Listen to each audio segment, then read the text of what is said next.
আজি মই যথেষ্ট সুখী মোৰ এই ৰিজাল্ট পাই পেলাই। মই চলব্ৰুক একাডেমীৰ সকলো শিক্ষক শিক্ষয়িত্ৰীলৈও ধন্যবাদ জ্ঞাপন কৰিছোঁ আৰু মোৰ সকলো শুভাকাংক্ষীলৈও মই ধন্যবাদ জ্ঞাপন কৰিছোঁ। আজি ইমান ভাল মই 96.2% লাভ কৰিব সক্ষম হৈছোঁ। তো মই সেয়াৰ কাৰণে ভালেখিনি সুখী। ভৱিষ্যতে কি হোৱাৰ সপোন দেখিছা মনত? ভৱিষ্যতে মই এতিয়া জেনেৰেল লাইনতে যাম বুলি ভাবিছোঁ, BSc বা MSc তেনেকৈ কৰিম। তো সেই মোৰ সপোন, ৰিচাৰ্চত যাব পাৰোঁ বা নহ'লে টিচিং কেৰিয়াৰ এটা। তোমাৰ যিসকল অনুজ আছে তেওঁলোকলৈ কি আহ্বান থাকিব আজিৰ দিনটোত? কেনেকৈ পঢ়িলে সফলতা লাভ কৰিব পাৰি জীৱনত? একচুৱেলি কনচিষ্টেঞ্চি থাকিলে সকলো সম্ভৱ হয়।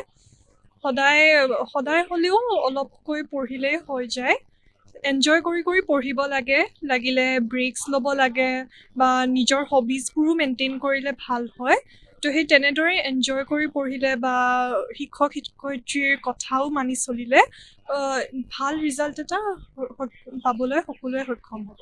বিজ্ঞান শাখাটোক যথেষ্ট এক কঠিন শাখা বুলি গণ্য কৰা হয়। তাত তুমি আজি ইমান এটা সুন্দৰ ফলাফল দেখুৱাবলৈ সক্ষম হ'লা।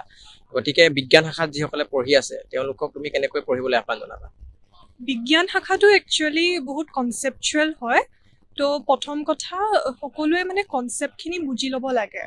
লগতে ফিজিক্স আৰু মেথছত যিবোৰ অংক আছে, কেমেষ্ট্ৰিটো যিবোৰ অংক আছে সেইবোৰত যাতে ভালকৈ তাহাঁতি এটেম্প কৰিব পাৰে সেইটোৱে তাহাঁতি ভালদৰে চাব লাগে।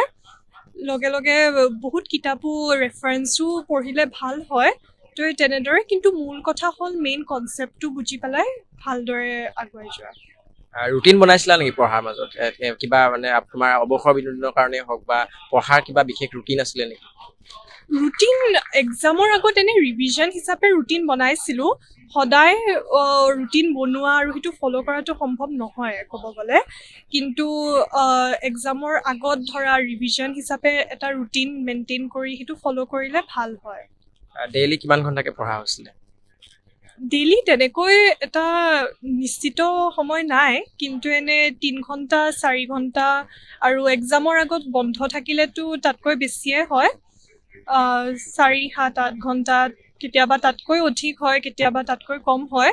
নিজৰ মতে নিজৰ পেচত সদায় আগবাঢ়ি যাব লাগে, সেয়াই মই বিশ্বাস কৰোঁ। তোমাৰ ফলাফলৰ কথা গম পাই এতিয়া উচ্চতৰ মাধ্যমিকৰ প্ৰথম বৰ্ষত চলব্ৰুক একাডেমীত নামভৰ্তি কৰিবলৈ অহা যিসকল ছাত্ৰ ছাত্ৰী আছে এই ছাত্ৰ ছাত্ৰীসকললৈ তোমাৰ কেনেকুৱা ধৰণৰ অনুৰোধ থাকিব? চলব্ৰুকৰ শিক্ষক শিক্ষয়িত্ৰী, ডাইৰেক্টৰ ছাৰ, প্ৰিন্সিপাল ছাৰ সকলোৱে মোক বহুত ভালদৰে আদৰি নিছে।